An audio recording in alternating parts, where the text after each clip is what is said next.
This is a Rogue Media Network podcast.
Hey, everybody. Welcome to King of the Hill podcast. I'm Mike.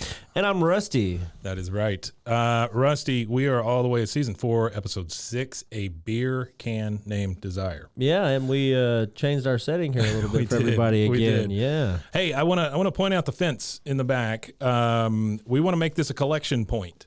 So if you've got stickers or anything you want us to put, well, mostly stickers. Mostly stickers, I would say maybe a button. Maybe you could stick a button on it or something. If you've got stuff you want to send us. Postcard sized piece of paper, if you want to print something off and cut it out at postcard size, maybe. If you've got stuff you want to send us, we'll put it on the fence behind us and you'll see it in every episode. And if you want to sponsor something up here, if you want to sponsor an advertisement that goes up here, just DM us for details on that. It's true.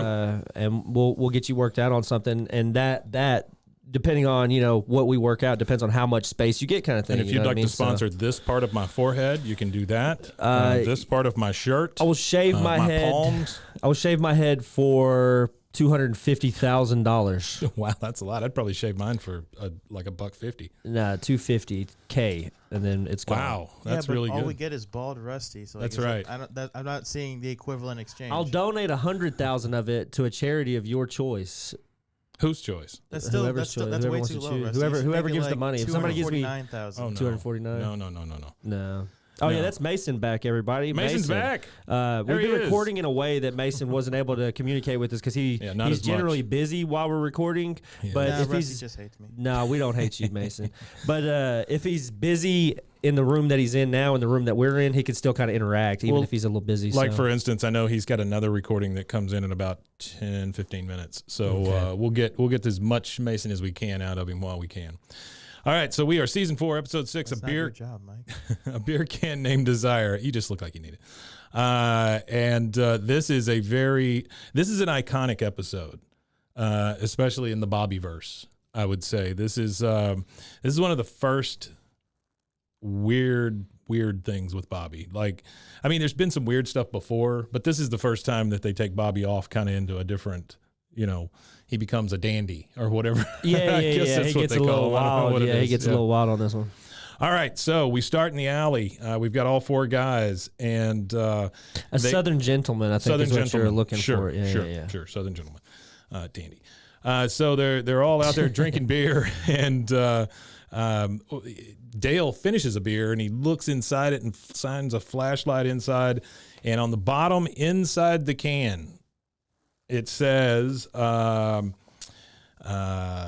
he didn't win. It says that there wasn't a winner. So Bill asked him, "Did you win?" He goes, "Sorry, please drink another beer." So, I mean, it's not a bad contest. I mean, you just have to keep drinking beer, Yeah. He says that's what Which is what they're doing anyway. That's right. You might as well have a goal. He says that's what I call losing the battle but winning the war. Bill says, "Hurry up, Hank, finish your beer. It could be the winning Alamo beer can." And Hank says, "Bill, the odds of winning that contest are 1 in a million." Dale says, "Yeah, if you only drink one beer." And he has a point there. It is 1 in a million if you only drink one beer. Yeah, That's what it is. You got to drink 1 million beers. That's right. And so Dale picks up 2 beers, starts guzzling both of those. I wrote down double fisting, but I'm uncomfortable with that phrase. You're uncomfortable with that phrase. Bill says, "Imagine, Hank, a trip to New Orleans, chance to meet Dandy Don Meredith." Hey, Dandy wasn't far off, was it? Dandy Don Meredith and win one of those really big cardboard checks. I want to say, when we did the Battle of the Bands a couple of months ago. Yeah. We hosted that. We were able to. Well, not hosted it. I was a. We ran judge, it. You were a judge. Yeah. But we were able to pay the band in one of those giant checks. Oh yeah, which was the big nice. huge paper check. Yeah, that's the first time I've ever Cardboard been able to check. do that. Yeah. I always love little contests like this. It's like the McDonald's. Oh yeah. The you remember the Monopoly thing? Monopoly thing? You remember the scam? Oh. The Monopoly guy? There's a documentary about it. You need to go watch that, Mason. It's real funny. It's about the guy who scammed the entire Monopoly system. Scamming McDonald's. They made tons of money off of it, and he involved other people too. He implicated others in his shenanigans. I remember just always wanting. I think they were always offering one game console, and I was just always trying to get it. Yeah. Always. It never worked. Did you ever win anything? No, I think I once won a. You always want. They always gave people, a free fry, a free soda. It's like a single fry. You saved me $1. Yeah. All I got from it was high blood pressure and hypertension. So we really need some drum sounds. Yeah, something. We need a sound. So Mike can hit the. That would have been great. That's what we need is a little soundboard Yeah, where we you need hit a the button, like soundboard. one of the little Elgato things. We've got one in the other room. Just need to set it up. Oh, there you go. So I enter every contest there is. My wife gets pissed off at me because I'm always dropping business cards in those fish bowls, at places. Yeah. But to prove, eventually, blind squirrel finds a nut because we won $5,000 worth of furniture one time because I did that. Wow.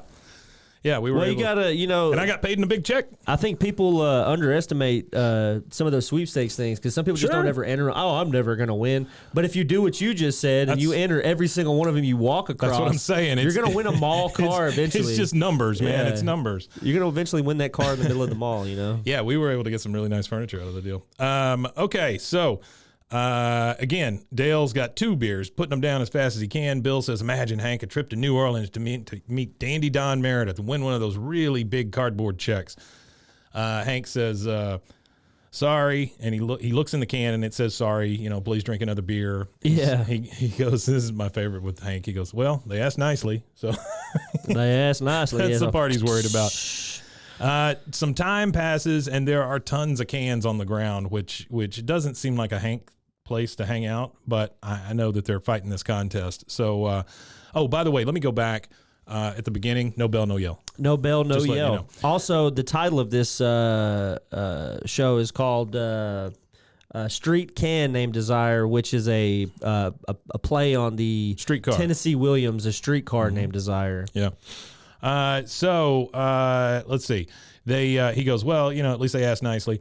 A lot of time goes by. There's tons of cans on the ground. Dale says, sorry, please drink another beer because he's looking in the bottom of the can again.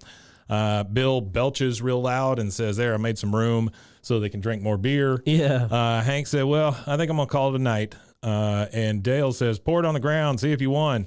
Hank, incredulous to that, says, I have never poured out beer even to put out a grass fire.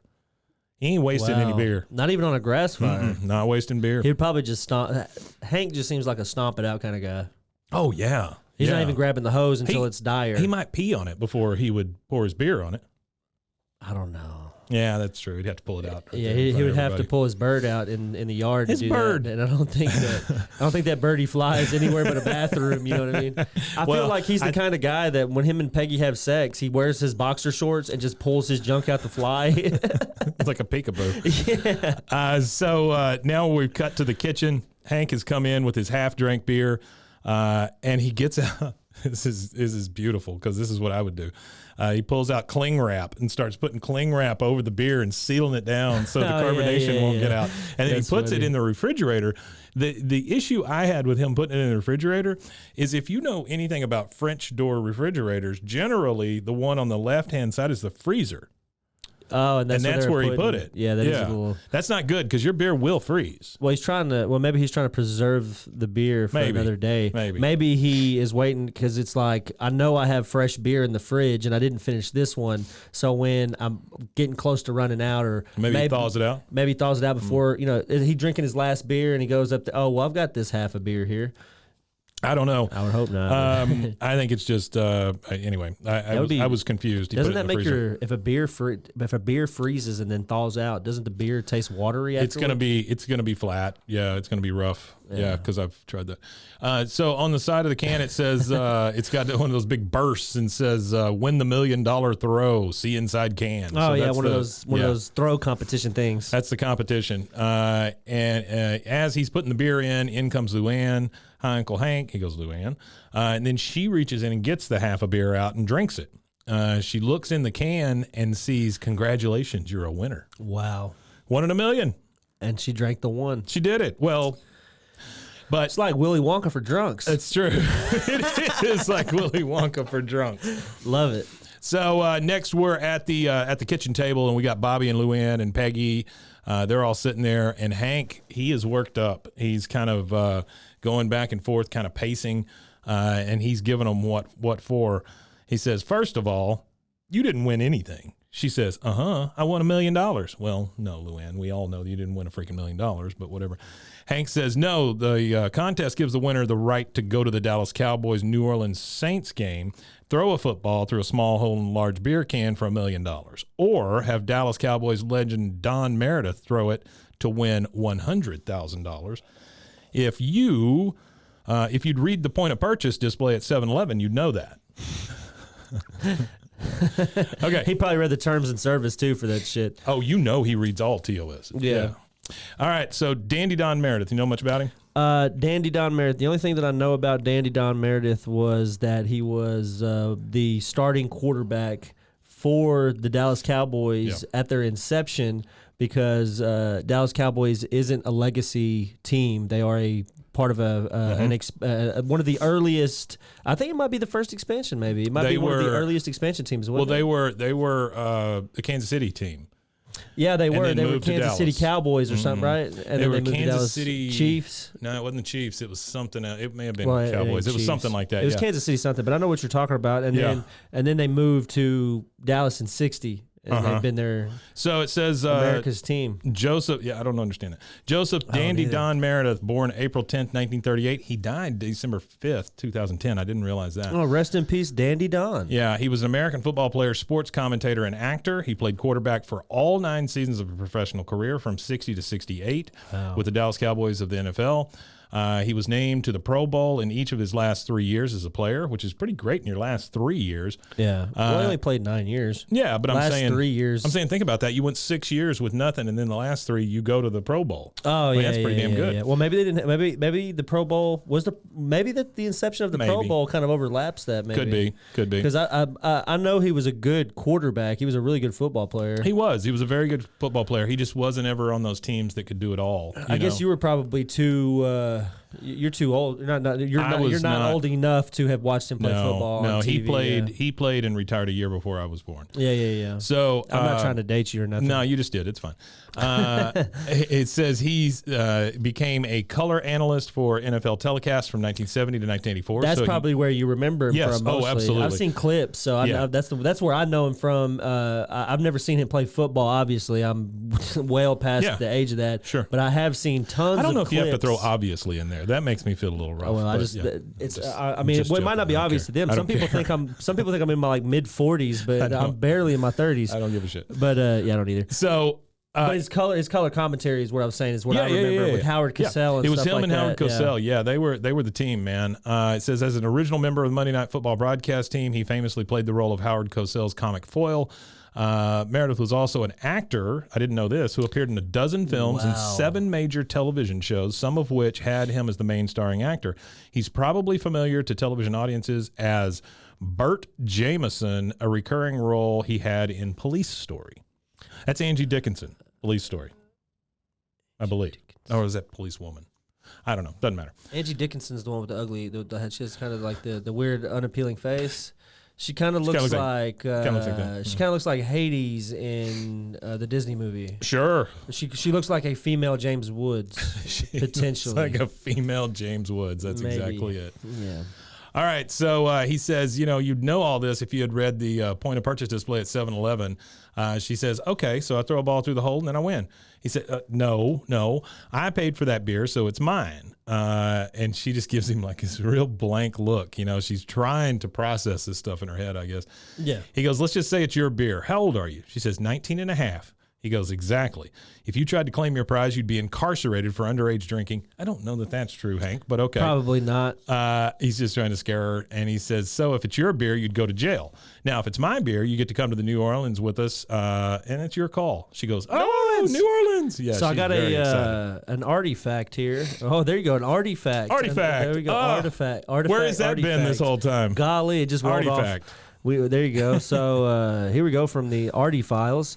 Luann is 19 and a half years old, as she says here in season 4, episode 6. Yeah. Well, according to Artie and the information that he's pulled out of the Artie files, we have information here from season 7, episode 21, which is at least 3 years later. She turns 21 in that episode, which is titled Night and Deity. So again, that talks back to what we had discussed before we ever started the show, you know, when our first episode where we had talked about continuity. And one of the reasons why we like it is because of the different continuity things that they have.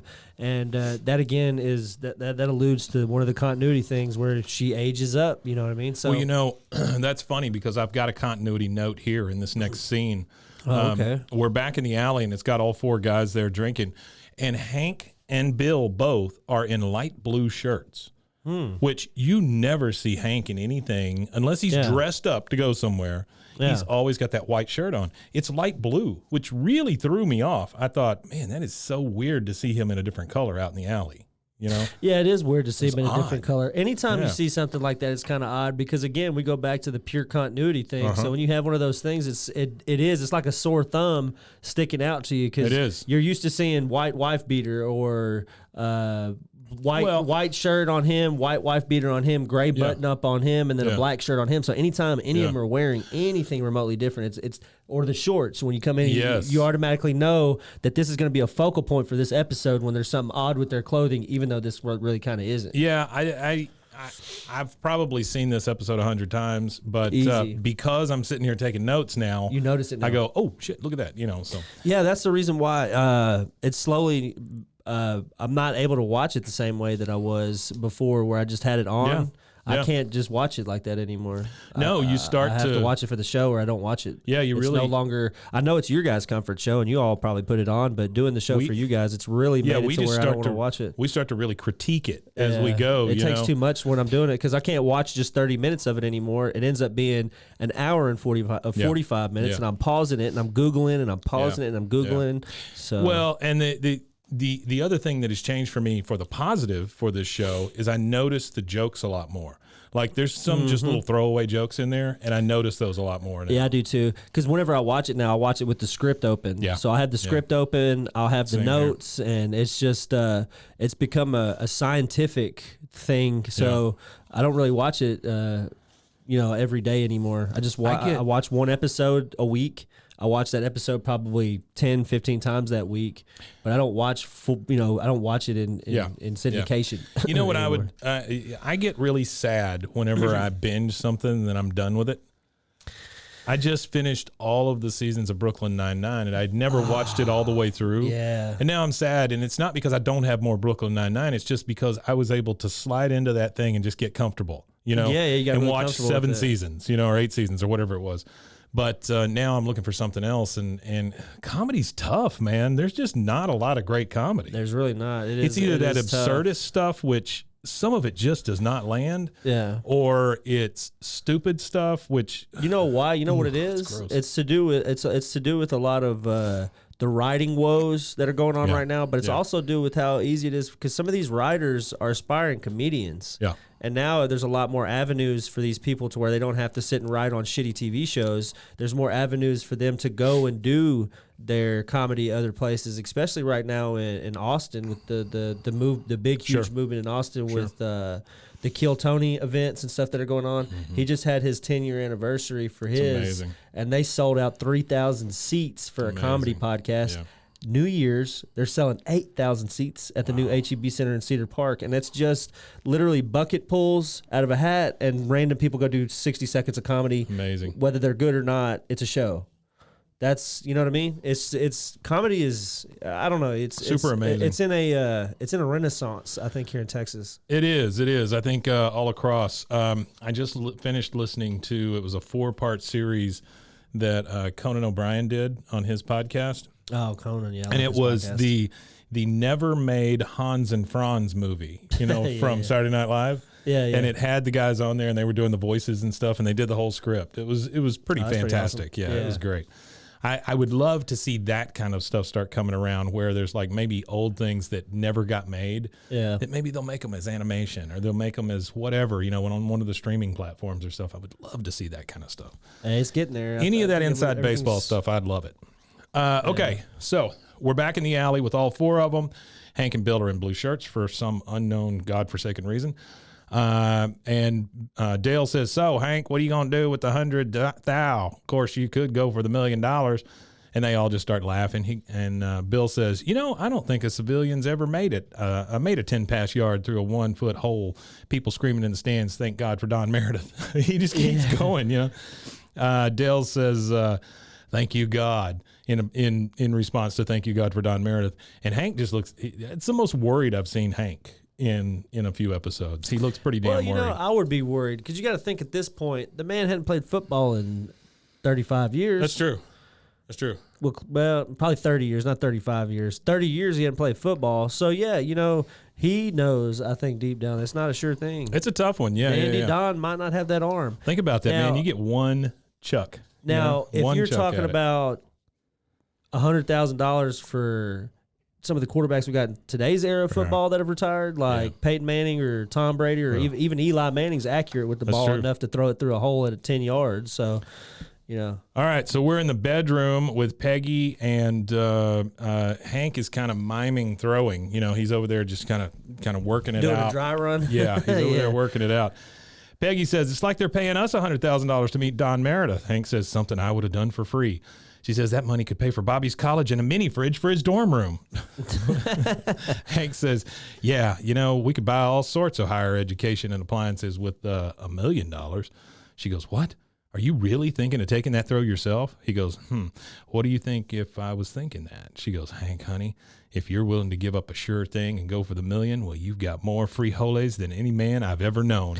And then they start just making out, and I love the shot of their glasses falling to the ground. Yeah, I like that too. Not That's the so clothes, funny. It's cinematic. the glasses. Again, going back to Wes Archer's animation direction. Also here, she says frijoles. Frijoles. As a conversational Spanish speaker, it would be huevos. Instead of huevos. Huevos is what she was looking for. It's funny that she used beans, because it's almost like she sanitized it, because you know how she doesn't say cuss words, so maybe huevos is just too much for her to say, so she has to say beans instead. I don't know. No sense whatsoever. I don't know. It's funny. All right, so we're out in the Hill garage, and Hank is working. He is cutting, welding metal. He's doing all this stuff. You don't know exactly what he's doing, and then you see that he has built a giant Alamo can to practice with. And he's put that hole in it so he can go out there and practice throwing balls into the hole. He's one of the hardest workers on things that just don't matter. Sometimes. Yeah, he's out there giving it all for. Now, over the fence, we see the guys pop their heads up, and Dale says, "What are you doing, Hank?" He goes, just seeing what it's going to be like for Don Meredith at the Superdome, because he's throwing balls, and he throws one and he misses. Yeah. Dale. I've got a little bit of information here from Artie about this particular football game that they're going to. So Artie, this is one of those things where I got to give him 2 thumbs up for, because he went and dug up football scheduling. That's amazing. For a Dallas Cowboys New Orleans game. Those used to be big games. Yeah, they were huge games. That was back when they were the Aints. Because, think about how close they are to each other. Yeah, when they were the Aints, everybody wore paper bags and stuff in the audience and in the crowds. So he goes and digs up the archival footage for us, and apparently around when this episode would have aired and all that, there would have been a game, December 24th, the Christmas Eve game in 1999, was played by the Saints and the Cowboys, but he even went as far as to make sure that the game was at the Saints Stadium. Superdome? Yeah. So he picked and found the one that's at the. So it was December 24th, 1999. This is 99, right? Game. Yeah, we're in 99 right now for the actual show. The actual show's air date. Hold on. So this is before was November 14th. Yeah. 1999. This Yeah, is he got before Katrina, right? Yeah, Katrina wasn't way until before Katrina. 05. 6 years later. Yeah, it was a while. It was like 05, right? Yeah. Yeah. It's weird for me to see the Superdome now. I was in after high all that school. happened. I had a teacher. We had this weird thing happen with geography, our geography class, where the teacher quit before the start of the year. So, or he quit like second week of the year. Sure. So they were scrambling to find teachers. So our second teacher that year was this guy who had property in New Orleans. And when Katrina hit that time, he had to leave. Oh, I bet. So he left, and then we ended up with like a third guy. And the third guy was probably one of the best teachers I've ever had in my Really? life. Yeah, he was a musician, and he was real young. He was like fresh out of Baylor. He was a real good guy. He was able to get along with you guys. They sucked it right out of him. They sucked all the Really? life out of him. Yeah, Yeah, he I went to don't doubt Valley that. Mills. He went to Valley Mills after like 3 years. It's a tough one, man. It's a tough one. It's tough to teach kids. Public school. Dale says, how about I come with? I've always wanted to eat fried dough in the most corrupt city on earth. I just love that phrase. Hank says, that's nice and all, but you don't have to bother. He goes, it's no bother. You can drive us and we'll stay in your hotel room. Yeah, it's no bother for you, Dale. No bother whatsoever. Yeah, he's going to drive you and you're going to stay in his room. Hank says, well, I guess we could. Hey, Wingo, man, we're going to New Orleans. And so all the guys are going all of a sudden. Yeah. Bill says, hey, I'll come with too. The Dauterives are from Louisiana. I lived in the bayou till I was 6 years old, which we've never heard. I've never heard that. My Aunt Esme still lives there. You think we can look her up? And Hank. Well, we looked her up. Aunt Esme is played. I just want to go ahead and get this out of the way before Aunt Esme even gets a talking bit. She's actually played by Meryl Streep. Oh, my God, really? Yeah, but we also have a bunch of voices in this one, so I'll go ahead and run it down real fast. Yeah, please. You got Lily, who we'll meet in a minute. Martie Maguire. Okay. Don't even know who that is. Don't know who that is. Violetta is played by Natalie Maines. No clue who that is. Rose is played by Emily Stayer. Okay. Don't know who that is. And then either. Gilbert's David Herman. We know who he is. Gilbert. Gilbert Dauterive. He's David Herman is one David of the Herman does all regulars. the weird voices, yeah. Yeah, he's one of the rigs. So he says, I've lived in the bayou till I was 6 years old. My Aunt Esme still lives there. You think we could look her up? And Hank, again, incredulous to it, just is like, dang it.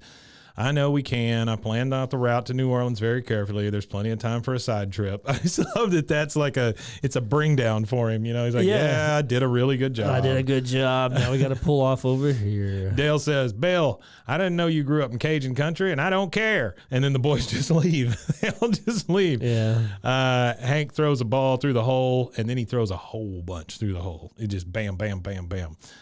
Next thing we see is he's in the garage. He's rolling in that giant can, and Peggy says, and how is my man with the golden arm? And you can tell that they did it because they're both in very good spirits with each other. Oh, you know what I mean? Yeah, they definitely got all that tension out the way. She says, how is my man with the golden arm? He goes, call the bank, make sure there's room in our account for $1 million. That's a funny joke. That's one of them ones that you're talking about where you might have not got it. It might have passed you before, but you sitting there analyzing the show like we do. Yeah. See if there's room. Let's see if there's room. She goes, you going to go for it? Oh, Hank. He says, yeah, well, I made 42 of 50, would have made 43, but I used a throw to drop a blue jay at 20 feet before he could poop on your car. And she goes, oh, you're that good? He goes, mm-hmm. I guess you could say my aim is deadly. And he kind of laughs and he goes, that blue jay's fine, though. Yeah, the blue jay's good. I love that joke. All right, that is the first commercial break. We're going to take it also, and we will be right back with you guys. Well, let me tell you, Rusty, eating healthy used to be a struggle for me, but that was before I discovered the BlendJet 2 portable blender. The BlendJet 2. Now when fast food temptation strikes, I just blend up a delicious and nutritious protein shaker smoothie. They gave us a whole bunch of those little packages that came with the blender. Yeah. And there's some really good flavors in there. I mean, there's some like that matcha thing. The green matcha? Yeah, those are pretty damn good. BlendJet 2 is portable, so you can blend up smoothies at work, a protein shake at the gym, or even a margarita on the beach. It's small enough to fit in a cup holder, but powerful enough to blast through ingredients like ice and frozen fruit with ease. Maybe a human thumb. Don't put your thumb in it. BlendJet 2 is whisper quiet, so you can make your morning smoothie without waking up the whole house. Lasts for 15 plus blends and recharges quickly via USB-C, which has saved us all. There's nothing worse than turning that USB thing over and over and over and over, and then finally finding how it plugs in. Oh, yeah. I don't like that USB-C either. saved Yes, us, saved us all. USB-C saved us all. Best of all, BlendJet 2 cleans itself. Just blend water with a drop of soap, and you're good to go. There's 30 plus colors and patterns to choose from. There's a BlendJet 2 to complement just about any style. We have a pink one? Lavender. Pink one. I think ours is lavender. Mine is the Toy Story Aliens. Oh, yeah. It's like the Pizza Planet one. Ooh, that one. Yeah. They've got some really cool colors, but I really like the patterns. I know one of the people here got one that looks like Woody the Sheriff. Is there a code with them? There is a code. What are you waiting for? Go to blendjet.com and grab yours today. Glab it today. Glibbity glob. And when you do glab it, make sure you use the promo code BWAAA12. That's to get 12% off your order and free 2-day shipping. No other portable blender on the market comes close to the quality, power, and innovation of the BlendJet 2. They guarantee you'll love it or your money back. Blend anytime, anywhere with the BlendJet 2 portable blender. Go to blendjet.com and use the code BWAAA12 to get 12% off your order and free 2-day shipping. Shop today and get the best deal ever. BlendJet 2, formerly known as BlendJet. Hey, everyone. It's me, your puzzle-loving pal. Did you know I was a puzzle-loving pal? I didn't know you were a puzzle-loving pal. I got to tell you about my latest obsession. It's Wongo puzzles. These things are the real deal. They are high quality, handcrafted, and perfect for anyone who loves a good challenge but doesn't want to dedicate their entire kitchen table to puzzles for a week. Trust me, I have been there. I will tell you this, my parents, they're very old and decrepit, and they do puzzles all the damn time. Yeah. Like there's always a table that has like an unfinished puzzle. Yeah, it's either that or I don't know. Die. Feel your bones. So these puzzles, these Wongo puzzles, they are 100% wooden. They'll last forever. Each piece is hand drawn. Just think about that for a second. Each piece is hand drawn, so no two pieces are the same, and you'll discover some fun whimsy pieces as you work through it. Whimsy. They come in a custom wooden box, which is perfect for storage and gifting. Before we started doing this, I didn't realize how many people I know already have these Wongo puzzles. I mean, they're apparently pretty. You can't go wherever Juan go. With stunning designs and unique shapes, Wongo puzzles are a cut above the rest. I loved doing the snow globe puzzle myself. It was great to pull out a puzzle and be done in a night and not have it on the table for a week. So what are you waiting for? Let's go to Wongo Puzzles, WONGO puzzles.com, and pick a puzzle today. And be sure to use the promo code BWAAA for 10% off your order. It's the most fun you'll have with a puzzle, guaranteed, or your money back. Go to WONGO puzzles.com and use your code BWAAA to get 10% off your order and get puzzling right now. And we are back. We are on our way to New Orleans with the Hills and everybody in the car. It pans down and we see the sign that says New Orleans 76 miles. And then they pull over into this shack, and this is, it felt a little, I don't know, like they were making fun of these guys, which they're just people who live in Cajun country, Yeah. But they're over there speaking Creole to each other and kind of laughing, but they're dirty and sweaty, and the windows are broken in the shack. They're down there in the bayou. I know, it just seemed a little, I don't know. It's that bayou living down there in the bayou. So they're watching. I really like that. That's one of my favorite American regional accents. Oh, yeah, it's a great accent. The bayou accent. I like the Appalachian accent. I like the Appalachian, too. Actually, with the Appalachian, they say there's documentaries and stuff about the Appalachian mountain voice. Yep. Like that sound, they say that's as close as you can get to colonial American, what would have sounded like in colonial America. That makes sense. And that's the closest you get to the Queen's, well, it's not the Queen anymore, the King's English being spoken in the United States. Huh. It's like the closest connection that you can get. You would not put those two together, but I can see that. But what they do is on that documentary is they break down all the vowel sounds and stuff, and then they have like somebody speaking how they would have spoke back then, and then listening to the accents side by side, you could definitely see the morph. Like you could definitely tell that they are definitely kind of similar. That's super interesting. Yeah. Because of the isolation is what it is. Yeah, I don't how doubt isolated that. they are. I don't doubt that. These guys are dirty, sweaty. They're in a shack. They got broken windows around them, and they're speaking Creole to each other. Hank says they're speaking some kind of French. Peggy, here's shitty Peggy for you. She comes in and goes, okay, let me handle this. I speak Spanish. It's the same thing. Well, no, it's not, Peggy, but okay. Yeah, Artie's got something for us real quick on that. I'll run over that real fast. Yeah, sure. So Artie goes ahead and says, of course, these two languages are similar, which most people know. Romance languages are similar: French, Italian, Spanish, Portuguese, and Romanian. But they're not the same. But they're not the same. And then Creole is definitely not the same as any of that. The only thing that it's closely even, and it's not the same at all. The grammatical structure and everything is different. The only thing that's the same generally is just words. They use some of the same words that French use, like some French terminologies in it, because of course. But other than that, that's probably more of like a Latin thing, like where Creole, it all came from the root. You know, it came from what do they call it? Vulgar Latin. Isn't that what it was called? Yeah, something like that. Yeah. So she goes, okay, hold my beer. Let me handle this. She goes, I speak Spanish. It's the same thing. Hey, senor. Dígame la dosia. I don't know what the hell she says. Dígame las direcciones a la casa de los Dauterives, por favor. Which means nothing. It just means nothing. She did say something about directions to a house. I don't know what dígame means. She says to Hank, he wants a tip. The guy never said anything. What is she? Bill, though, he steps right in front and just starts speaking. Yeah. He just starts speaking Creole. Just boom, boom, boom, boom, boom. Which that means, how are you in French? Je Right. m'appelle. I think that's what that means. So the next thing we see is this is odd to me too. They're driving a red minivan. Is it Dale's? Doesn't what's her name have a red mini? No, she's got a red car. Yeah, I got a red car. I don't know. The only thing I can think of is they rented this, right? Oh, actually, sorry. I spoke wrong. Je m'appelle means my name is. Oh, okay. So he's introducing himself. Okay, my bad. But that's the only place I can think of where they got this red minivan. Yeah, because I just wrote Enterprise? down. I just wrote down driving in a red minivan we've never seen.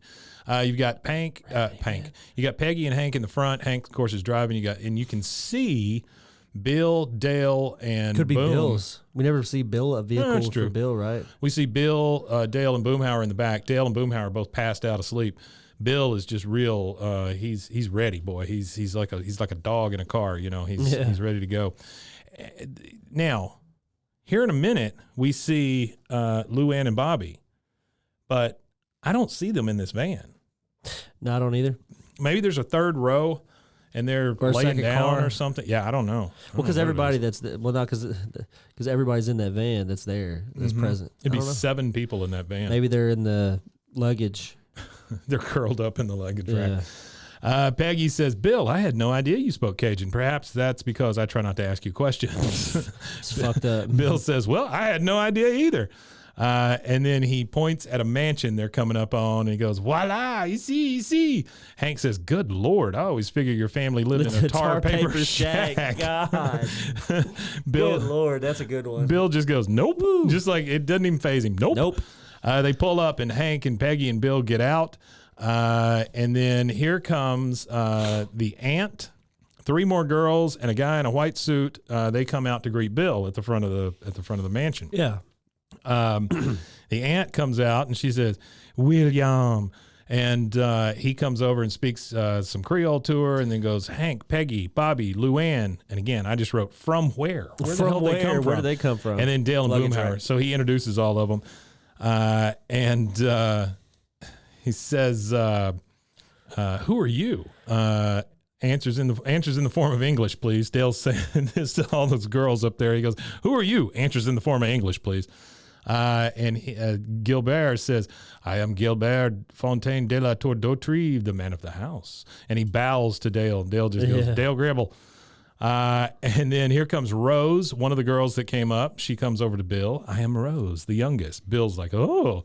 And then in comes another one. I am Lily, the youngest looking. He's like, and then in comes another one. It says, you're terrible. I am Violetta, the pretty one. And then Bill looks at him and goes, you are a garden of women. Whatever that means. Wow. You're a garden. Because it's Lily and Rose and Violetta. And then one of them says, and you are the William we've heard so much about, the last remaining Dauterive male, or should I say, and she looks back at Gilbert, and Gilbert goes, oh, don't bother.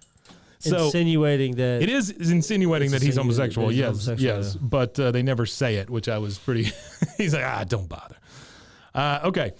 Which is funny that he says that. It is funny, yeah. I don't know. He's a good character. He's a very good character. So David Herman again, kills it with one of these side bits that we get. He shows up again, right, Gilbert? Yeah, he shows up again when Bill makes that barbecue sauce. Yeah, He gets all pissed at him. That's right. Okay. Yeah, I knew we saw him again. At this point, I think Mason might know King of the Hill better than me. He does. He knows it very, very well. Next scene we see is Hank. He's out there messing with the spare on the minivan. He's taking it down off the back there. Yeah. And Gilbert comes out and he's looking at him. He goes, "Oh, you kind of snuck up on me there." He goes, "Oh, I'm terribly sorry. I've always been a creeper." Who the hell calls themselves a creeper? This part right here, I like. Violetta says I creep like the kudzu vines that are slowly but surely strangling our Dixie. Until a while back, I didn't know what kudzu was. Yeah, I didn't either. But it is. It's an invasive species that just takes over. Super invasive. Yeah. So here we go. Kudzu vines, known as Mila Minute and the vine that ate the South, are native to Japan and Southeast China. It was introduced in 1876 as an ornamental. Vine that ate the South. Yeah, it was as an ornamental. It spread from the 30s and 50s because it is good for erosion control. And during the 30s, there was a lot of that erosion issues. It's tough. Like it'll hold real hardy. shit together. Yeah, it's real hardy. And it says that has to be. This doesn't really matter, I guess, really. But here we go. It can grow up to a foot a day. But, wow. But other than that, that's a lot, That's dude. a lot. It's like asparagus. That is a lot. That's like asparagus. Yeah. You could harvest asparagus in the morning and go out by the time the day's end, and you got enough to snip again. They grow really fast. Wow. Yeah. Kudzu plants produce purple or red flowers after 3 years. The leaves, flowers, and roots are edible. The root should be cooked. So if you're eating the kudzus, just make sure you cook the kudzu root. Let me go ahead and take that down as a note. I'm sure we don't have any fans eating kudzu roots. I imagine our fans are in a Taco Bell drive-thru at 2 a.m. They may be in a Taco Bell drive-thru as we speak. Questioning life choices, yeah. Yeah, well, could be worse. Or maybe it can't be. He says he calls himself a creeper. He says Violetta says I creep like kudzu vines. He goes, uh-huh. And then he says, what fascinating thing are y'all doing? He says, I'm going to be throwing a target about yay big at the Cowboys Saints game. If I make it, I win $1 million. And he's referring to the spare. So I'm assuming he was going to take it out and try to throw the ball through it. Yeah. He goes, Golden Richards was a Dallas Cowboy. I got something on him though. So, I don't know why this matters. I remember Golden Richards. It says he was born on New Year's Eve, 1950. I'm not sure what the relevancy of that is already, but here we go. It's a party. There you go. And he played football for the Bears and for the Cowboys. He only played 86 games total in his whole career. I remember the name, though. Yeah. He was known for his blonde hair and his handsome smile. Mm-hmm.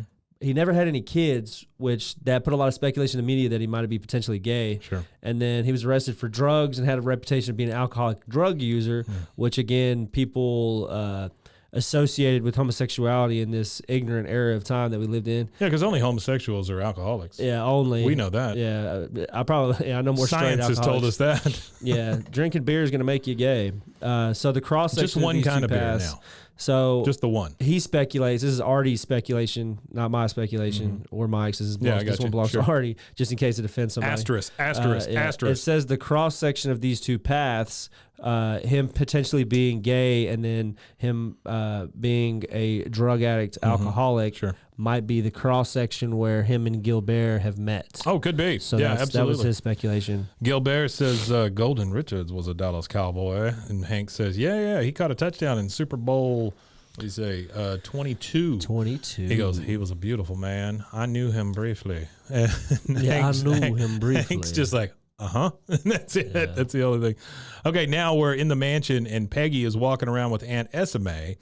They're looking at Meryl all the Streep, everybody. They're looking at all the beautiful paintings and stuff, and there's this giant painting of a man. And Esme says, "My husband Alphonse Dauterive, William's uncle by blood." And Peggy says, "When did he pass?" He goes, "Oh, he lingers in a room in the back of the house, hanging on by the thread of a hope he'll see the Dauterive name passed on to another generation. Does William have any sons?" Peggy says, "Nope. Bill is unhappily divorced and without child." Unhappily divorced and without child. Damn.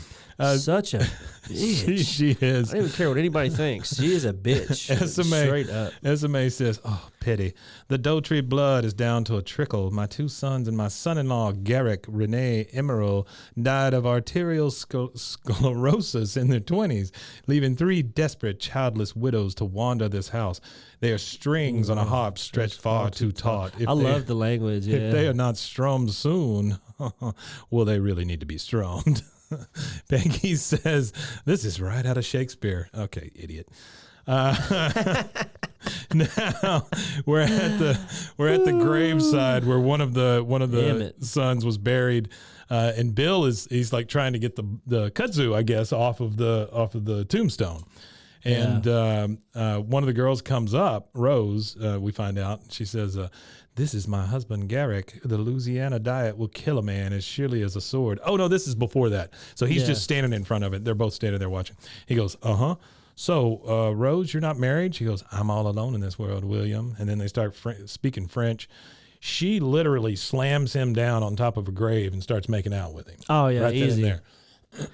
Okay, this is the thing that I was confused about this episode, and I might be jumping the gun because they might address it, but I don't remember it being addressed. Why?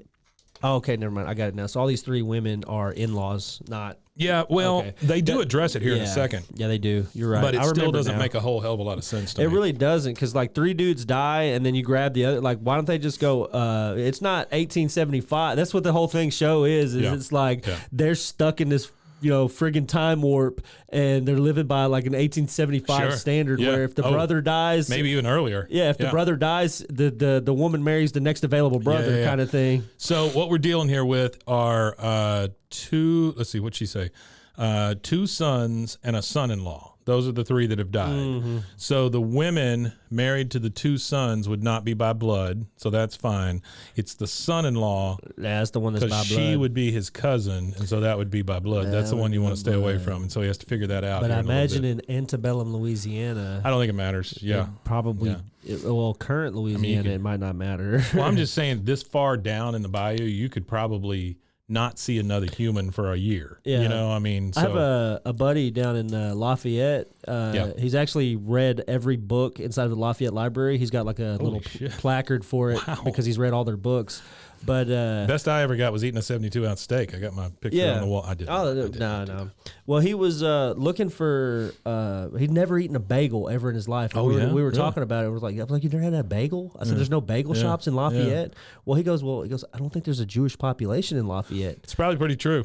But it's not. We went and looked it up. Really? And Lafayette, there's this big oil. It's like a big oil town, and there's like this big oil center that was started and still named after a Jewish guy that had built it out and everything. So it was really, really funny. I was like, you're the only dude that lives in a Jewish community that does not have a lock never had a lock or a bagel available to you. I didn't realize until maybe a month ago that Waco, the town we live in, had a highly Jewish beginning.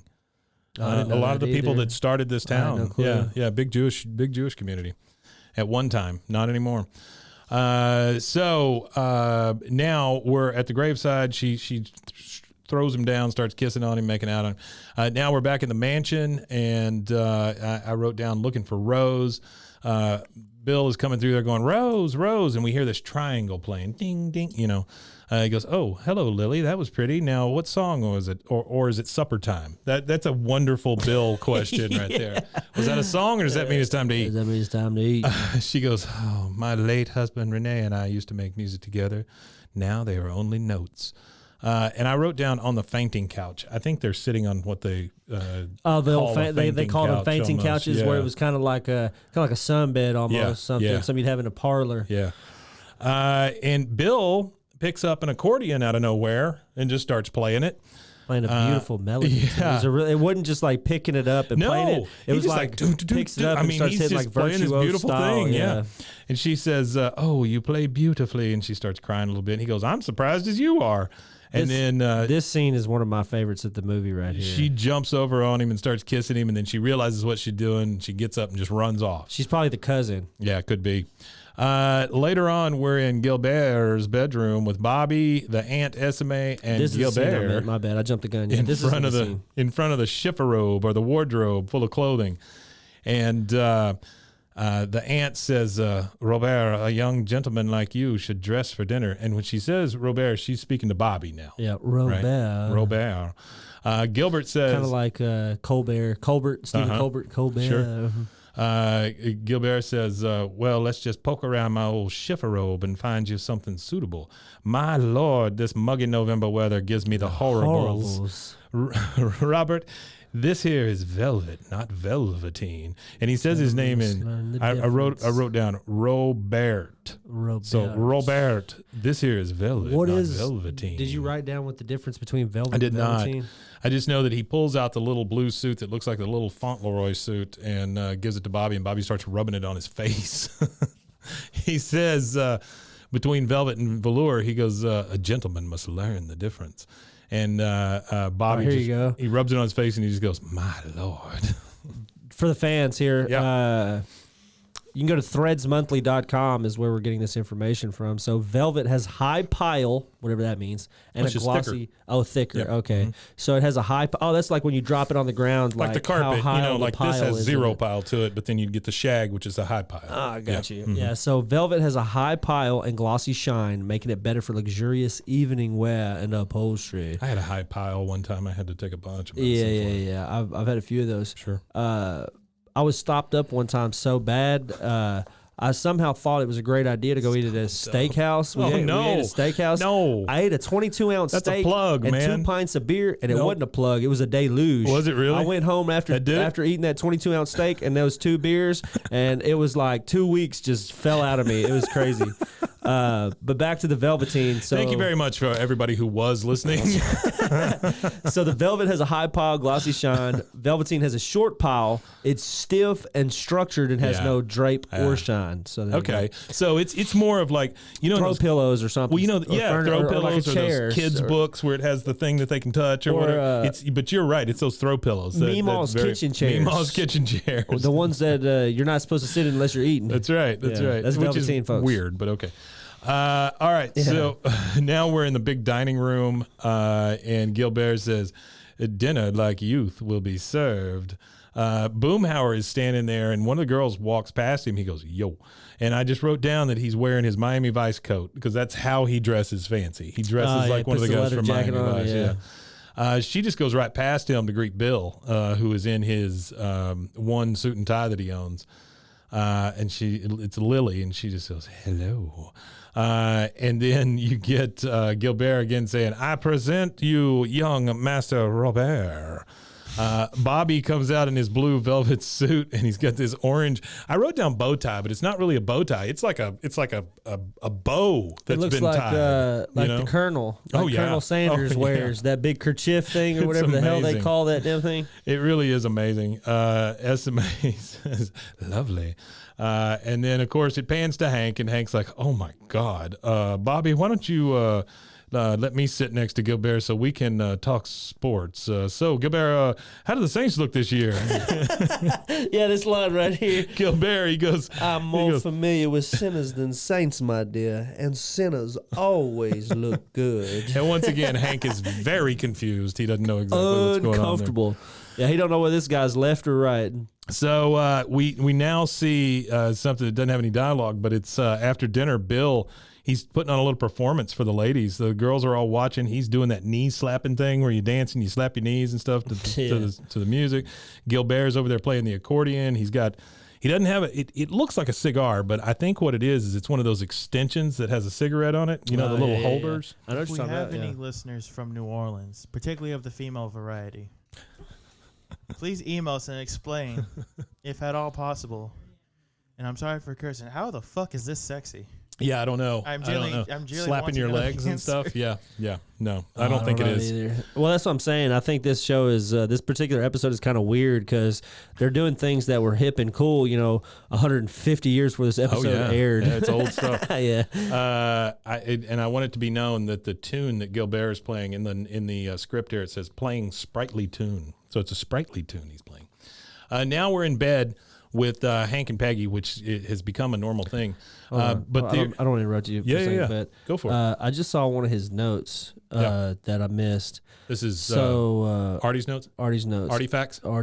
So earlier it says youth will be served. Yes. Okay, so I know nothing about this at all, but according to Artie, there's a 1940 musical named Youth Will Be Served, whose title is based on the proverb, Youth Will Be Served. And the proverb goes, when all the world is young, lad, and all the trees are green, and every goose a swan, lad, and every lass a queen, then they for boot and horse, lad, and round the world away. Young blood must have its course, lad, and every dog is day. Does he mention who wrote that, or? No, he doesn't. Jeff from the corner store wrote that. Oh, it was sorry, good. I might have missed it. I love English prose, though. It's got to be some kind of English prose because of the way it rhymes. Did we what? Sorry to talk over you, Rusty. No, you're good, buddy. Did we already mention that who Gilbert is based off of, or not yet? Oh, Gilbert, no. Oh no. This is based on the wiki, but it's kind of obvious, especially with given the title of the episode. He's very much based off of Tennessee Williams. Okay. Oh, okay. That makes total sense. I didn't. I already kind of put something in here about that. He said that Peggy says the story is straight out of Shakespeare, it's not, but he says it's more of a Tennessee Williams. And Streetcar Named Desire. Streetcar Named Desire. Yeah. He wrote that. So. Isn't that Mason fact? I don't he was know very shit much about like it. this. He was very much like this. He was very like Southern, outgoing, Southern. He was a dandy. You know, all of is that. that how? Kind of is that because I don't know anything about that? Is that a movie or something? Streetcar Named Desire? Did they adapt it into a film? Though? Oh yeah. Yes, they did. Many times. The first one though, like is it worth watching? Well, yeah. The first one has Marlon Brando. Marlon Brando's the dandy who goes out. He looks like Gilbert. No. He's the guy who's in love with the girl, and it's the famous scene where he's out on the street ripping his shirt open and stuff. I got you. Yeah. It's funny though because Marlon Brando kind of looks like Gilbert. Like Gilbert might have been modeled after a young back then. Marlon Brando, like a really young Marlon Brando used to be a badass. Yeah. I mean, he really was. He's in some good movies. But from badass to asshole. To 540 pounds. I love it when it smells like what do you say? What's the Apocalypse Now quote? I love it when it smells like napalm in the morning. yeah. He was love a the smell ass. of napalm in the morning. Yeah. He. I always get that one and Cat on a Hot Tin Roof mixed up in my head for some reason. Yeah, they're both kind of the same kind of setting, you know. Anyway, okay, so we're in a bed with Hank and Peggy, and they're in this giant room. It looks like a vampire's house, right? Yeah, it's a crazy house. It's a big 4-poster bed, and it's got the mosquito netting over it and stuff. It's a very controversial home these days. Oh, yeah, it's antebellum. Antebellum. Do they still say antebellum? They haven't created another word for that yet? No. I know they took away Dixie from the Chicks. Bellum's fine. Bellum, that. just Bellum. He's fine. Just Bell, not even Yeah. Leave out the Don't put that in your mouth. Hank says, get me out of here. Peggy says, honey, you need to try and relax before your big throw. Hank says, I'm not sure being a millionaire is such a good idea. Bobby's only been around rich people for a few hours, and he already looks like that kid on the paint can. So I had to look up kid on the paint can. Yeah, Dutch Boy Pants. It is. Paints. It's Dutch Boy Paints. I don't know if you can see that in the camera, but I watched this show with I watched this show a bunch, and I've seen that paint can. And I just never even knew it was a brand. I thought it was just made for the show. I'm showing it to Mason here. Yeah, it's a little. See it again. I mean, I've already seen it. It says, well, hang on one second. It says, Dutch Boy icon was originally created to symbolize a superior method for creating paint products known as Dutch process. The Dutch process originated with 2 chemists in the 16th century Holland and set the standard of paint quality and beauty for centuries to come. Wow. The legacy lives on with Dutch Boy paint. So I know about Dutch Boy is that what Vic Mackey called Dutch on the Shield. Oh yeah, that's true. Wow, Shield reference. That's crazy. Wow. Isn't that Don Chickless? Good job though. Don Chickless, right? Say what? Was it no? No, what's that one? No, it's Vic Mackey, The Shield, FX. Yeah. Oh, okay, Yeah. I got you. Great show. Remember, he's Al Capone with a badge. That is one of the first ones that's one of the first TV shows that surprised me with something. And you know what I'm talking about. Yeah, at the end of the pilot, the explosion. Right? Oh. No, the explosion later in the car, like that kills off one of the main characters. Oh, yeah. And I'm like, holy shit, that's not supposed to happen. And it was done by another main character. That's right. Yeah. And actually, Dutch Boy is still a company. It's still a company, and they still use Since that kid. the 1900s. Yeah, they still use that kid. But what they're referring to is that blue thing he's got on. He just looks like he looks goofy as hell. He looks very goofy in his velour. Looks like a painter suit. Well, I mean that's what Payboy's wearing. It really like is. A painter suit. Yeah, it's just a painter suit. So he says, he's only known these rich people for a while, which I don't think they're rich. But he goes, he's only known them for a few hours, and he already looks like the kid on the paint can. Peggy said, there's more to it than that, isn't there? He goes, this place, it gives me the creeps. Again with the creeps. Everything's upside down. Bill's getting women, and Bobby, well, I missed a bunch of throws today, and I'm just thinking, what happens when I get to the Superdome with all those fans watching? Here comes Peggy with her sage advice. She says, don't you think Don Meredith missed a few passes in practice? But when the game was on the line, he put his money, he put it right on the money to Bullet Bob Hayes and Lance No Pants Rensel. Yeah, Lance No Pants Rensel, the reason why he has that nickname is... Didn't wear pants. No, he exposed himself to a 10-year-old girl. Are you kidding me? November 23rd, 1970. That's insane. He was married to a famous model at the time, too, named Joey Heatherton. I know Joey Heatherton. And soon after that, she separated from him, obviously. Joey Heatherton was huge on like the talk show circuit back then. Yeah. She would be on like Merv Griffin and all these other shows and stuff. So that's crazy. I thought the no pants would be like he's just a guy who didn't like pants. It was a locker room too. joke. That's crazy that it was he was sexual misconduct. Exposing himself to kids. Gosh darn. Hank right here on Bois, everybody. Hank responds. This is a mature episode. Very mature episode. Don't let the kids listen to this one. Or make sure you got pants on when they do. Hank says, see, that's just Whoa. it. Whoa, Mike. Sorry. Whoa. Hank says, see, that's just it. He's the quarterback. I bet if the contest was about selling propane, he'd let me do it. Peggy says, you can do it. And then after we get back to Ireland, we'll put the $1 million in a trust fund so it won't ruin Bobby until after we're dead. And then Hank just lays there looking at the ceiling and goes, I hate Zydeco. And I'm right there with you, Hank. I'm not a big fan. You don't like Zydeco? Not a big fan. Well, for those of you that don't know what like, Zydeco is, it's a Cajun-based music, and it usually has accordions, spoons, and washboard strapped to someone's chest. Zydeco and what's the other one? Ska. Every one of their songs sound exactly the same to me. I like ska, but I can't with it. Zydeco for me is... I don't know. It's like it wanted to be reggae, but it wanted to be this, and it wanted to be that. It's like reggae, jazz. It's just weird. It's me, such a weird style. You can tell the influences and all this stuff. Like it sounds partially like Mexican music. Mm-hmm. It sounds partially like German music. Of course, then again, when you get into like Mexican music, it sounds kind of like polka and vice versa. I mean, there's a stem of something here that's in all of them. You know, I mean, there's something there, but oh my God, every song sounds the same. So now they're packing up the car to leave. Hank says, "Where's your bag, Bill?" Bill says, "I've decided to stay for a few days." He's out on the porch with all three of these women. Peggy says, "Bill, those women are trying to seduce you." He says, "You think so too? I was afraid it was just me." Not self-aware. She goes, listen to me. 2 of these women are widows of the dead Dauterive sons. They're only related by marriage, so they are in play. But one of them is your flesh and blood cousin. She is your ticket to hell. Bill, not overstate much there, Peggy. Bill says, oh my God, which one is my cousin? Peggy says, that I do not know. So just to be safe, keep your hands off all 3. Bill says, oh, I still have a 2 out of 3 chance, which good for you, Bill. He goes, I never have those odds. That's disgusting, though. Think about it. He's sitting there tossing the coin whether one of them might be his cousin. She says, Bill, if you think, and he goes, goodbye, Peggy. He just interrupts her right in the middle, and he's just like, bye, see ya. And he just goes right back to the women. Bobby, however, is over there standing on the side in a light blue suit with a white hat, and he has a cane, and he's fanning himself with his hat, and he goes, well, I need a window seat because this flower is wilting. That is my favorite Bobby of all time. That's right one of my there. favorite Bobby quotes for sure. You know, I never understood this flower is wilting. That ain't my purse. You know, I don't know you. I never understood why that was such a popular line. He's kicking somebody in the groin. That's probably what it is. That's probably where the humor comes from. Yeah. Is the nut kick. Alma balls. Hank says, oh Lord, all right, everyone in the car now, go, and they all run to the car. Gilbert says, have a pleasant journey and don't be afraid to ask directions for someone who has already been where you think they need to go. And Hank says, what is that supposed to mean? He goes, let Dandy Don Meredith take the throw. What would you do? Which one would you do? Would you try to make the throw, or would you let Dandy Don take the throw?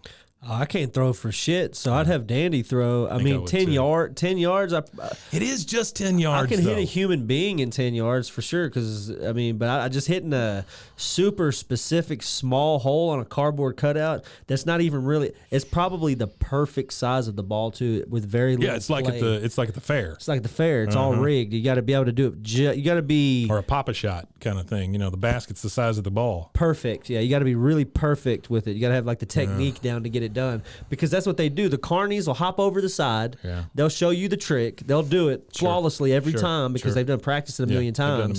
And then they'll hop back over and they'll say, "Oh, it's that easy. You can do it just like me." I think I would do what Hank did. I think go with Dandy Don. I think I would make the thing and practice until my nuts fell off, and then try to make the throw myself. That's what I would do. And the only reason why I would do that, it's tough for me because I'm not very good at throwing a football anyway, but the guy has not played football in 30 years. But it is just 10 yards. It'd be different.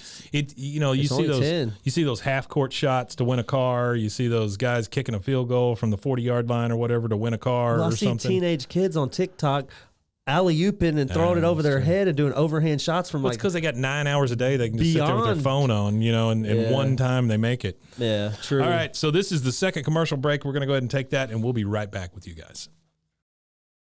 Hey, Rusty, did you know that you could be putting oil and chemicals in your coffee? No, I didn't know that. I mean, I love coffee creamer, but I don't think I've ever turned a bottle around to actually see what's inside. Recently I did, and I found out many of my favorite creamers, like especially the one my wife used to use, they contain ingredients I would never intentionally add to my coffee cup, like canola oil, potassium phosphate, whatever that is. Terrible. Artificial flavors. I can't take artificial flavors a lot of the time. Yeah, I'm good on any flavoring. They taste gross. I don't like flavors in my coffee. I like the earth and flavor of coffee. I mean, I love coffee. Don't get me wrong. I do love it. I just I don't like all that crap in my coffee, right? Yeah, no, who does that? So let me tell you about Laird Superfoods then. They have better ingredients, amazing taste, and functional benefits. Laird Superfood Creamers are crafted from the highest quality, all-natural, real food ingredients. All Laird products are sustainably sourced and thoroughly tested to ensure that you're incorporating the cleanest, finest fuel into your routine. Now, they're all natural. They've got whole food ingredients. They contain naturally occurring MCTs from coconut oil, and everybody tells you coconut oil is good for you. Mm-hmm. There's no artificial flavors, no colors, no additives, no sugar from highly refined corn syrup. So that's a big deal right there. If you take one thing you do every day and make it better, Laird developed his creamer himself to stay powered for a day on the waves. He was a big wave surfer, Laird Hamilton was, and he needed a morning fuel that could allow him to spend the entire day chasing the ultimate wave. So he made this creamer, and it is it's crazy, crazy good. Laird sources high-quality plant-based ingredients globally and puts an emphasis on U.S. sources whenever possible. They aim to source responsibly and sustainably and believe that the foods you consume should be as good for the earth as they are for you. They have honest and transparent products and labels. If you try it, you won't go back. They have functional superfood creamers, instant lattes, and prebiotic greens. They have a variety of snacks and supplements full of wholesome plant-based ingredients to keep you charged for wherever life takes you. So to get a deal on Laird Superfoods, I need you to go to zen.ai, BWAAA, King of the Hill. So that's zen.ai/BWAAA, King of the Hill. And your offer code there is BWAAA. So Laird Superfoods makes a better creamer that keeps you powered all day, and it's better for you, the earth, and your coffee. What do you say, Rusty? You want to go get some coffee? Coffee. Hey, Rusty? Yeah. Did you know that dehydration is the leading cause of daytime fatigue? Oh, no. I don't know about you, but like 2:30, 3 o'clock, I just hit a wall almost every day. I was shocked to learn that even mild dehydration can cause headaches, muscle weakness, brain fog, but luckily there's a cure. Oh, there is? Actually, I should have said there's a solution. It's called Cure. Cure Hydration. The Cure Hydration is an oral rehydration solution, or ORS, that contains the perfect balance of electrolytes. We know how important that is because plants crave it. Super important. And glucose to help your body absorb water and rehydrate quickly. The formula is made with all natural ingredients like coconut water, powder, and pink Himalayan salt. Whoopee. And it is free from artificial flavors, sweeteners, and preservatives. Cure Hydration is vegan, gluten-free, and non-GMO. That makes it a great option for anyone with dietary restrictions and preferences. The packets that they give you, they're convenient, they're easy to use. You just mix them with water and drink. They're perfect for on-the-go, travel, or anytime you need quick hydration. Hydration is more than just drinking water, Rusty. It is, that's what Lauren Picasso, a lifelong endurance athlete, discovered as she struggled to stay hydrated no matter how much water she drank. I've known people like that. My wife drinks so much water, it's crazy. Lauren found Cure, a science-backed electrolyte drink mix to make hydration easy for everyone. Cure believes that hydration should be simple and effective, but also clean and natural. That's why they only use the highest ingredients and quality plant-based stuff to avoid any artificial or harmful additives. They're committed to transparency and honesty. All of their ingredients are clearly listed on their website and packaging, and they're always happy to answer any questions or concerns. So are you ready to combat dehydration? Absolutely. You can try Cure today and feel the difference for yourself. Use your code BWAAA. Sorry, I blanked. You're good. For 20% off your order. Try Cure today and feel the difference for yourself. Use our special code BWAAA for 20% off your order. Your coupon will be activated at checkout. Try Cure Hydration. Stop drying out. All right, and we are back. We were just talking during the break about how this is a very wordy episode. There's a lot of dialogue, a lot of stuff. I think the thing that I like about it is it expands the universe a lot. Because you've built this whole Dauterive thing in Louisiana now. Now we're going to the Superdome. Now Dandy Don Meredith comes in. I just love. It's crazy going from Texas to New Orleans. Yeah, but I'm saying, think about all the other characters and places and things that we've introduced in this one. Not only that, it fleshes Bill out. Yeah, smart ass. It fleshes Bill's character out, if nothing else. You get more of an understanding of Bill and what Bill's about. So Bill came from money, but now Bill's just this derelict bum. I like in this how... he's not a derelict bum. Sorry, he's a United States Army soldier. I didn't mean to say that. That's offensive to some. He's a he's a bum at the end of the day. You know what I mean? So I like the fact that we continue to learn how easily Bobby is influenced by whatever. It doesn't even matter. If it's different from his regular existence in Ireland, he loves it. He clings to it. Loves it. Which is good. I like that. And I cannot wait till we go to the Satan Sucks episode. That's one of my favorites. Oh, Satan Sucks. You like that one? Oh, I love it. Yeah. Oh, you're talking about that's the skateboarding church. Mm-hmm. Yeah, I love that one too. Yeah, skateboarding. Hey, listening to your dad's cool. Yeah, he's like, you got to listen to your dad. Like that's the. Yeah. I like it because it's Knoxville, like isn't it? Or somebody like that. So. Yeah, somebody like Knoxville. But it's like the antithesis of skating is what that whole show's about. Yeah. It's like that's totally against skate culture. Listen to your dad is cool. Listen to your dad is cool. All right, so we are at the Superdome in New Orleans, otherwise known as the place they took people after the place flooded. The whole parking lot is empty, so they are early. And when it first shows, we see the sign in front of the Superdome, and it says Alamo $1 million throw, Cowboys versus Saints. Like I say, they're in the middle of an empty parking lot, and then we see them go inside, and Hank first sees the sign outside, and you can tell he's just kind of overwhelmed with it. But they go inside, and they are in I wrote it down here somewhere. What's it called? It's like the it's the Alamo something room, so that the VIP room or something like that. Anyway. With like a sponsor. Oh, here it is, the Alamo Hospitality Suite. So they're in the Alamo Hospitality Suite, and then the guy from Alamo comes in and goes, "Hank, I'd like you to meet Don Meredith." And Don Meredith says, "So you must be Hank Hill." And goes up and shakes his hand and stuff. Don Meredith, everybody, voiced by Don Meredith. Fantastic. That's quite a stretch. He was still alive. Yeah, he was still alive at this time. Hank says, "Mr. Meredith, I've admired you from your playing days to Monday Night Football to your iced tea commercials." Now, I meant to do something about the iced tea commercials, and that completely went past me. But there used to be a Lipton iced tea thing where people would fall backwards into a pool in the commercial, and that was like sensing that you were refreshing or whatever, and I think that's what he's referring to.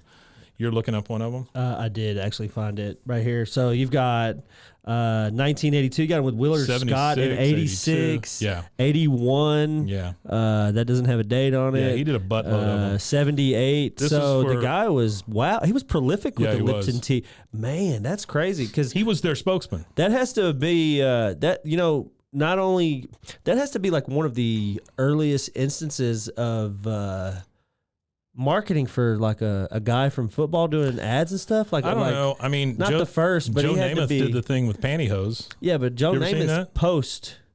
Isn't he after Don Meredith, Joe Namath? Or is it so? Or are they the same era? He was 60s, I believe. Oh, he was 60s. He was late 60s, I think, when the Jets won the last time. The last time the Jets were any good.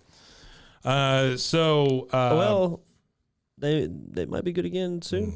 You don't think so? No, I think it's Aaron Rodgers? Think it's a fluke? I think it's a fluke. No, I just think it's a garbage fire. I think it's a dumpster fire. All right, yeah, it could be.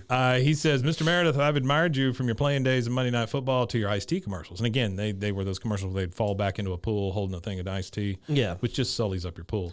But Don Meredith says, well, my mom always calls me Don or Donnie. And Hank says, wow, that's a great story, Mr. Meredith. No, it's not, Hank. You're just overwhelmed. Yeah. That's a great story. No, 1965 is when he started. There so you go. And then he went to the Rams in 77. So he was around that time. Yeah. He goes, sir, this is my wife, Peggy. Peggy says, if you were a woman, I believe my husband would have married you instead of me. Don Meredith goes, funny how life works out. Well, who's this little future nose guard? And he's pointing at Bobby. Bobby is showing off his smoking jacket and his ascot that he has on now. Yeah. And he goes, look, Don, I'm a dandy too. He goes, why, you sure are, little sport.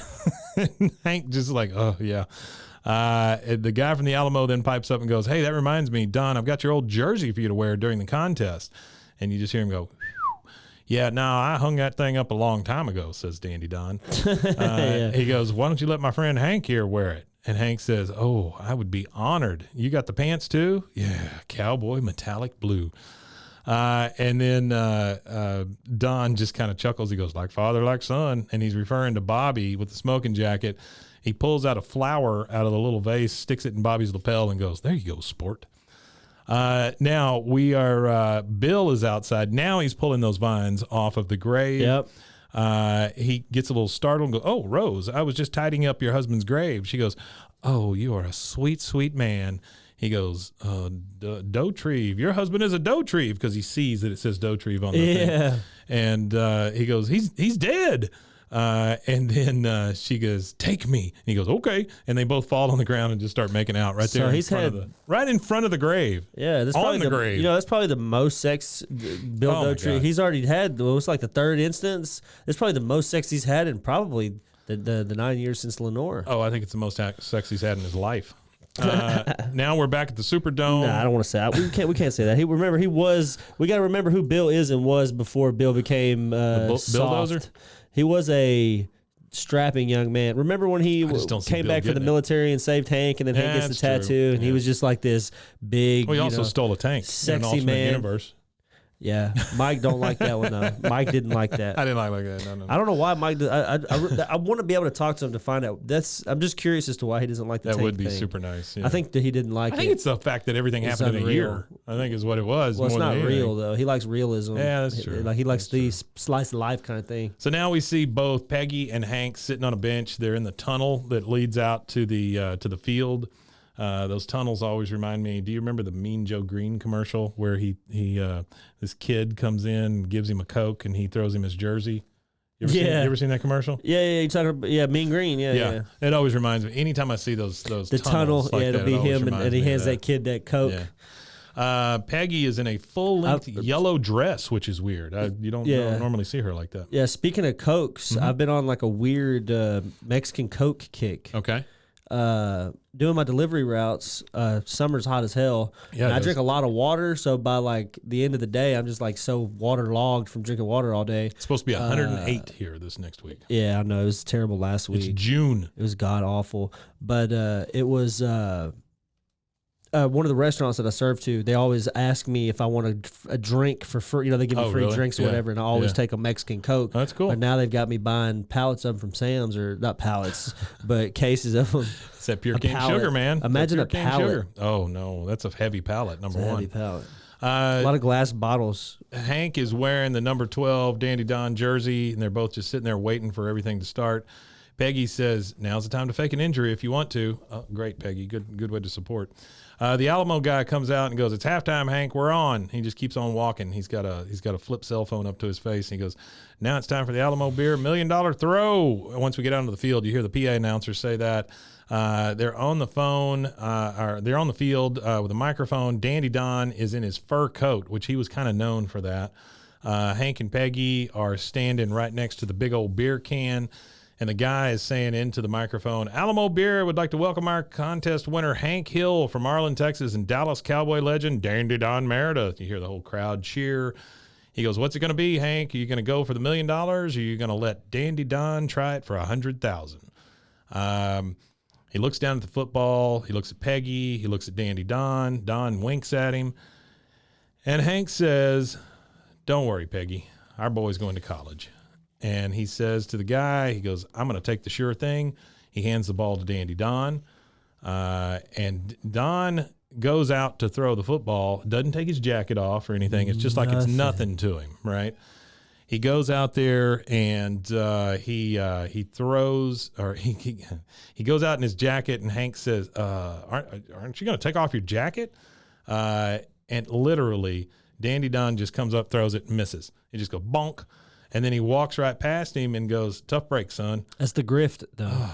That's the rough, grift, man. But that's the grift. Be pissed. Oh yeah, no kidding. It's right? like I know you. I know you don't care if I get this money or not. Yeah. But like, could you at least pretend to give a semblance of a damn? Yeah. But that's the hidden terms in service. He doesn't have to care about you to throw. They didn't say so that he had to care. Well, we know, find it's like common decency, man. Well, we find out later why, but still, it's still not great. Also, I'm gonna say this now. I never believed his explanation. I don't believe for a second he was practicing that throw. Yeah. He was just saving face. Yeah. Granted, I get for the context of the episode, we were supposed to just believe him, but I never did. I don't doubt that one bit. So we hear the PA announcer say, how about a nice hand for Dandy Don Meredith? And he just starts taking off. Hank goes, he didn't even take off his jacket. I want a do-over. I could have made that throw. Dandy Don's walking off, and he's like, hey, where are you going? You owe my son a college education. Hey, you get back here. And then he tackles Dandy Don on the field. What do you think the moral lesson is for the episode for this then? What do you think the tale of morality is for? Because, every episode's got it. So what would this be? Would it be don't pawn off stuff on other people because 9 times out of 10 you can handle it on your own? I think it's more of like be content with what you have. Yeah, because if you think about Bill and Hank, it kind of comes into play for both of them, right? You kind of be content with what you have. Yeah, okay. All right, so we are back at the mansion. Violetta comes in Bill's room. This is in the middle of the night. Bill again is in one of those 4 posters with the mosquito netting and stuff. He goes, Rose? She goes, it is Violetta. He goes, oh, I'm glad you're here. Can I ask you something? She just, without a beat, goes, the answer is yes. He goes, yeah, I know, but your first, he says, yeah, I know, till the answer is yes. Yeah. He goes, but your first husband, what's the name on his final resting crib? She goes, answer him, Violetta. And this is Lily who's come in the room now. By the way, everybody's in lingerie. They're all trying to seduce Bill.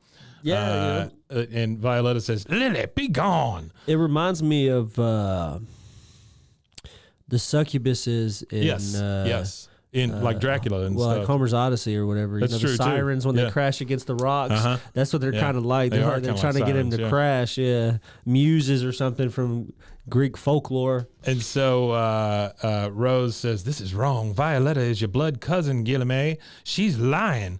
And one of them says, I'm not your cousin. She is. The other one says, you're a liar. One of them says, William. He goes, and then Bill says, Rose, we are not alone. You idiot. Okay. She can see the other people. Rose goes, yes, I know. She is your cousin. And I mean, at this point, they're all just yelling at each other and fighting. No, she is. No, she is. You hear them shrieking and stuff. And then they all start fighting each other, and they roll up in the netting and just tumbling over each other, just fighting for Bill's affection, which is nuts. This is like an entirely different world. This whole like next exchange is so funny. So Bill reaches over and turns the light on in the room and sees Gilbert in the chair, and he's like, Gilbert. He goes, your cousin is Violetta. And then here comes Violetta past Robert, and they both just go at each other. They both hiss at each other. Bill says, now, how long you been sitting there? He 35 says, years. 35 years. That killed me. I love that. That's one of my favorite lines. All right, now we're in a motel with Peggy and Hank and Bobby, because this is after the debacle of the ball not going in the hole. And Hank says, I was a quarterback and I had a clear path to the end zone, but instead I handed it off to a guy in a fuzzy coat who threw it like a place kicker. Bobby says, I do believe I'll give room service a jangle and have them send up some etouffee. He's still in his smoking jacket and his ascot. And then the next thing you see are the sliding glass windows open up on the motel room. Hank's got all of Bobby's clothes and just chucks them. He just gets that's right. He just chucks them, and Bobby's no. I believe. I mean, you figured he'd want Bobby to, dress, I mean, I know not like that, but just, formally. Yeah, this is a line, though, man. When he says, I do believe I'll give room service a jangle. That's a good line. Send up some etouffee. I mean, that's what we need. We need a step shirt. Too much. We need a shirt that just has etouffee. It just says the word etouffee with a bowl of etouffee. I'll take the whole quote, man. I'll take the whole quote. Okay, so now they're packing up the car, Hank is, and he sees Dandy Don come out of the motel, I guess. And he's hailing a taxi, and Hank says, hey, hold it right there. Don says, what do you want? He goes, an apology. He goes, you're the one who blindsided a quarterback at the knees, hoss. And Hank says, yeah, well, I guess that was unsportsmanlike conduct. I'm sorry, but still, well, here's my point. I would have made that throw. Mm-hmm. Don looks at him and goes, and if and buts were candy and nuts, we'd all have a Merry Christmas. So that quote right there, that's my last little note.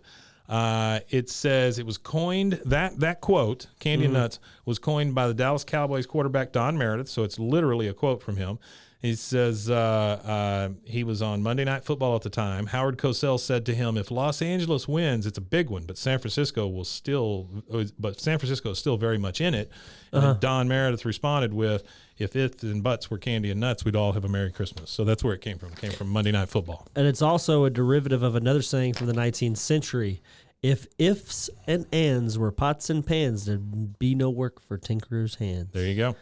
Already with the English literature degree. You know what it also reminds me of? That's what his degree's in, is it literature? Oh, wow. Or writing or something. Because no, journalism, I think is what. One of those English literature journalism thing. He's took a lot of writing, as you could tell. What it also reminds me of is the Hard Rock Candy Mountain thing by Dolly Parton, that song. Hard Rock Candy Mountain. Or not Hard Rock Candy. She does the Hard Rock Candy Christmas or something like that. Anyway, it's what it reminds me of. She also does the best little whorehouse in Texas with Burt Reynolds, and that was woo-wee, boy. She was smoking back then, wasn't she?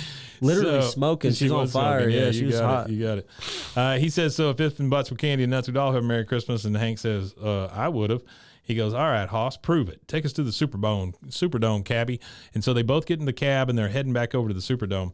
What amazes me is what happens at the Superdome, but I'll tell you about that in a second. We're back at the mansion, and Bill and his aunt are in the drawing room. Bill is in trouble. You can tell because he looks like a dog who just got spanked or something. And his aunt is kind of cross-examining him, and she says, Violetta tells me she discovered you in a compromising position with Rose and Lily. Tell me this, were you here to till the soil and nurture the vine, or were you just playing in the garden? Bill just looks at the floor and goes, playing. And she says, I think it would be best if you took your leave. He says, can I say goodbye to the girls? He's just trying to get he's trying to get it one more time. Yeah. Okay, we're back at the Superdome. We're on the field with Don and Hank and the big beer can. And I just wrote down, it's still there? I mean, they had to play a second half of football. Yeah. So. Also, one last thing. Yeah. Bill screwed himself again, as typical. All he had to do was lie. That's true. All he had to do was lie. It. I don't condone using women. Bill is just too... Bill. Don't lie to us, You Mason. can say one thing about Bill. He is a pure soul. I mean, he's not going to lie to you a lot. No, because he just doesn't have the capability. He's of like doing it. he reminds me of Dopey from the Seven Dwarfs. Yeah, just a real dumb Eeyore. maybe Eeyore. Those well, kind maybe of, Dopey's too happy. Things. Dopey might be too happy. No, I think Bill's pretty happy most of the time. He's like, "Whoa," and then he'll just start crying. So we're back at the Superdome. We're on the field with both of them. And Dandy Don says 10 yards, one shot. And Hank throws it. He makes it. And he goes, "Congratulations, son. You feel better?" Hank says, "No." He goes, "It's not the same. There's no fans in the stand. There's no pressure. And I didn't win $1 million." And Dandy Don has some good advice here. Again, not sure that I believe him, but he says, "Let me tell you something, Hank. What happened yesterday is gone. Maybe you would have made that throw, but you picked me." Hank says, "Yeah, I picked you, but I thought at least you'd have taken off your jacket." He goes, "Hank, I practiced that throw all week at home. I even made a 10-foot tall replica of the Alamo beer can." That's the part that's hard to believe right there. Yeah, He made a replica. I doubt he cared. I'm not expecting him to break his back for this, but the reason tell why me I you believe made it, a big cannot replica. imagine that. Well, the reason why I believe it is because he's kind of like Hank. They're just them Texan. I don't even know if he's from Texas, but I think I'm going to prove they're you just wrong them good here. old boys. I think I'm going to prove you wrong here real You quick. probably will. Because he goes, I even made a 10-foot tall replica of the Alamo beer can. He goes, "It gets cold in New Mexico this time of year, and so I wore my coat." So I don't know if he's originally from New Mexico or what. Yeah. But he does have that Texas accent. I know He might have that. retired to New Mexico. That's true. But That's true. The heat's it better would on be his bones. accurate. It gets cold in the desert in wintertime, so it could be. He says it gets cold in New Mexico this time of year, so I wore my coat. I wasn't going to change that yesterday. I didn't want to screw up my throwing motion. Hank is like, "Well, I had no idea. That probably wouldn't have. If I had known that, I probably wouldn't have tackled you." He goes, "Damned if I didn't want to come through for you. I'm sorry I let you down, but you'll be a lot happier if you let this one go, Hank." Hank says, "I'll never have a chance like this again." And Dandy Don says, "Nope, you won't. There's something I wanted as much as you wanted that $1 million." He goes, "Don, you have everything. You were a cowboy during the Landry years." I mean, that's enough for Hank right there. He goes, "I wanted to go to the Super Bowl. Came close, but it never happened. Never will, and that's all right. I've never looked back." And Hank says, "It's an honor just to be on the field with you, Dandy Don. I built a 10-foot Alamo beer can too." And they start walking down to the tunnel. He goes, "Did you spot weld it or hot glue?" He goes, "Weld. That's the only way to go, hoss." The next scene we see, because Dandy Don and Hank have all made up, we see the big sign or the gate up over the entrance, and it says Chateau Dauterive. I'm assuming it said his last name at one point. Big metal sign, and then it pans down, and you see Bill just standing there, stupid grin on his face in the rain with his suitcase, and the minivan pulls up. Peggy puts the window down. She goes, "Nice weekend, Bill?" He goes, "Yep, both of them." And that's it. We get to the credits. Bill got him some, and Bill was treated like royalty almost. I mean, he was something else. The last of his kind. And apparently, when Gilbert croaks, Bill seems to benefit from that. He does. Like he's going to get a lot of money. And I hope they revisit this in the I'm not going to call it that a reboot. Would be but nice. Continuation of the show. That would be nice. Because it's not a reboot. Yeah. So you guys know. It's like with Futurama. Everybody keeps saying they're rebooting it. And I'm like, well, a reboot insinuates it's not the same producers. It's not the same creators. It's not the same. Pretty much all the same people that had everything to do with the first stuff. That's right. I'm sure there's different people now, but Yeah, most of it, Sure. most of the original the original cast. But I want to let y'all know how unprecedented it is in television experience for a show to be revived and brought back as many times as Futurama. They've tried to kill it so many times, but the fans will not let that. I'm not a huge Family Guy fan anymore, but they're right up there with Futurama. it too. They've been killed a bunch. No, I'm saying Family Guy. Family also. Guy. Yeah. No, Family Guy got killed a couple of times and revived. Yeah, the only one that, like again, I said, and I've said it 100 times. The Cleveland show is shit. It only lasted 4 seasons, and it took out a show that lasted for 13 seasons and had such a cult following that we have a podcast, right? That's right. Yeah. That's right. We get the credits, and then after it, we go, we hear Hank one more time say, "Wow, that's a great story, Mr. Meredith." It's a great story. And that's it, man. We are moving on to season 4, episode 7 next time. Rusty, you want to tell them where they can find us? You can find us at bwaakoth.com or at roguemedianetwork.com as well. We're over that away. A lot of stuff there. We're working on some stuff. July, we should roll out Patreon. We're working on content ideas and stuff for that and what we could do. If you have any ideas, suggestions, insults, whatever you want to send in, send it to bwaaakoth@gmail.com or info@roguemedianetwork.com. Or you could email me at idon'tcare@sbcglobal.net. No, I'm just kidding. We a Friday coming up. We've got another some more fan listener stuff. email. Yeah, you nutcases keep emailing us. This is a response in the Crazy Eyes era quote. So I'm looking forward to that. Wasn't that from the last episode? Yeah, it was from the last Friday listener. episode. Yeah, this is like his rebuttal. This is his explanation for it. Yeah.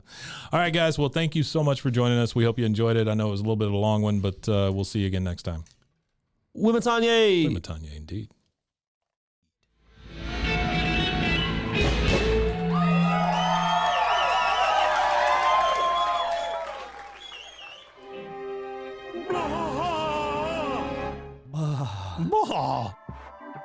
This has been a Rogue Media Network production.